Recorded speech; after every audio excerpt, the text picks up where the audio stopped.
Alright, so I was going to make a video on my Prius multifunction display and me trying to fix it, but I realized that this project is going to be a lot more complicated than I originally thought, so I'm putting it off for a little bit because it would probably involve me taking the whole unit apart and messing with the surface mount components, and that is just not something I can do at the moment because time constraints.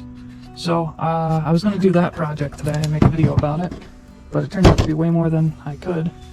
Luckily, another project kind of landed in my lap yesterday. I was at the scrapyard, and I happened to find one of these bad boys. This one I actually bought a while back. It's fully working, nothing's wrong with it.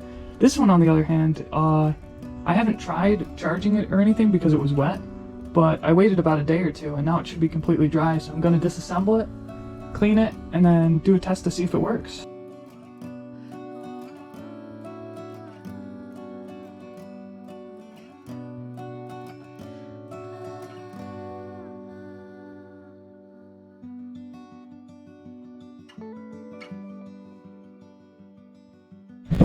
So what I've noticed about this battery is that it's an extended range battery.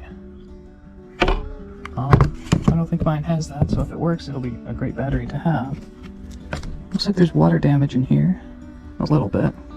I definitely see some erosion on the cables. I don't know if this is in focus, but there's some corrosion. And everything just kind of looks grimy.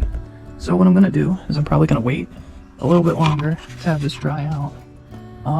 And I will do some voltage testing on this. So let's see what we get. That's just random static. We're getting...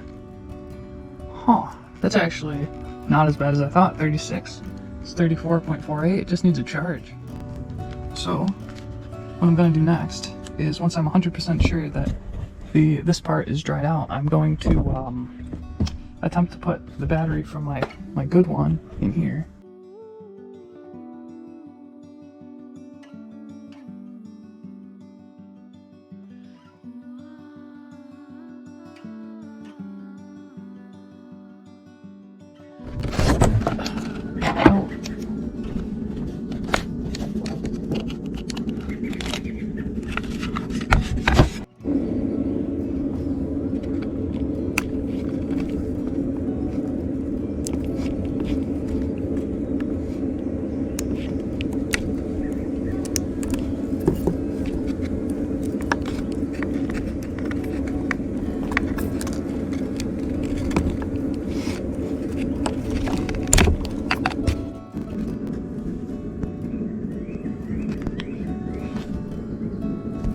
Battery's not getting hot, so hopefully everything's fine. And let's try powering it on.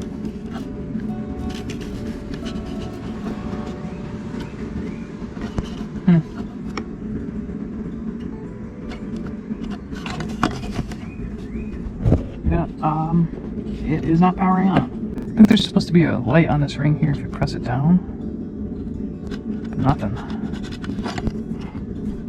No resistance on the wheels, although unless I had a remote, I don't see why it would. But there's no indication of life with this.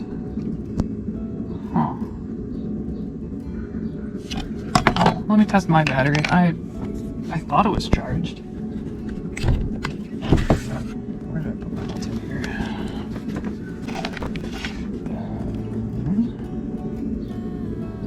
Yeah, it's almost 40 volts. It should work fine. Okay, so let's think about this here. The battery is fine. Is the connection between the battery and here fine?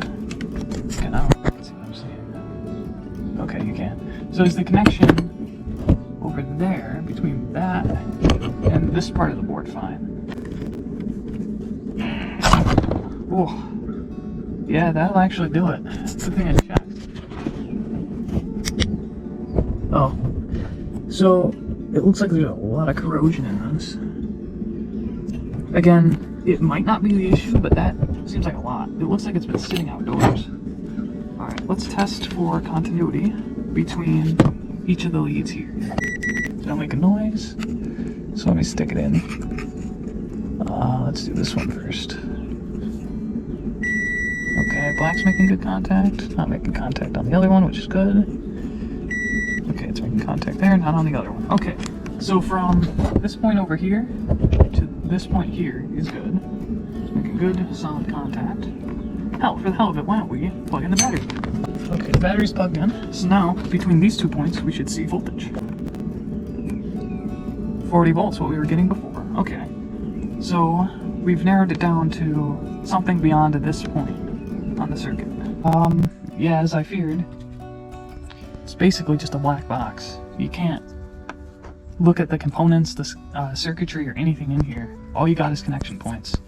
And that's what I hate about a lot of companies and how they make their products. They make it so once one part goes, you really can't use the product if you don't know what you're doing.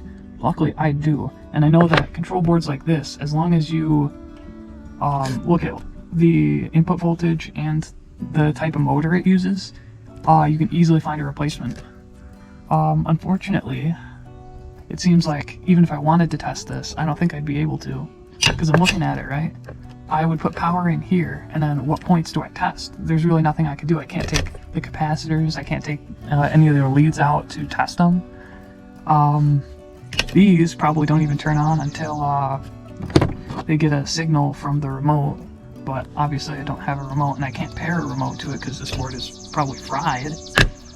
Alright, so basically what I'm going to do now is I'm going to swap the driver board from this one to this one to check to see if the motors work.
Alright, so the battery is plugged in.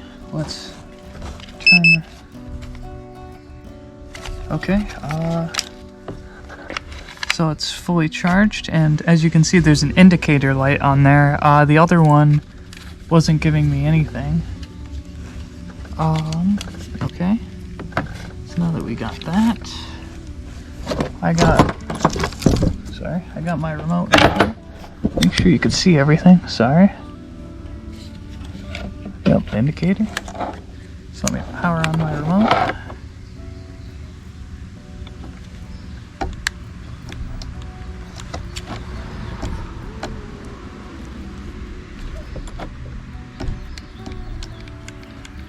Interesting.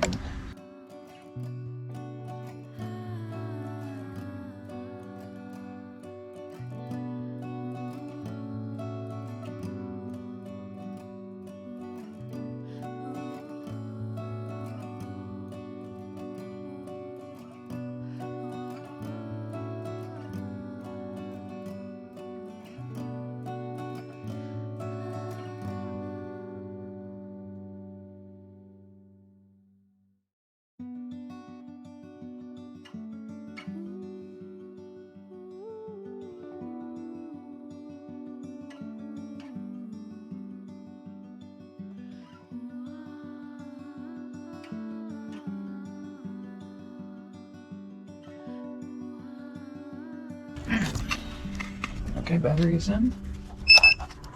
Okay. That is a pretty... Wow, I did that before. Oh, yeah. Oh, that's... I forgot. With this one, brakes don't really work. Okay.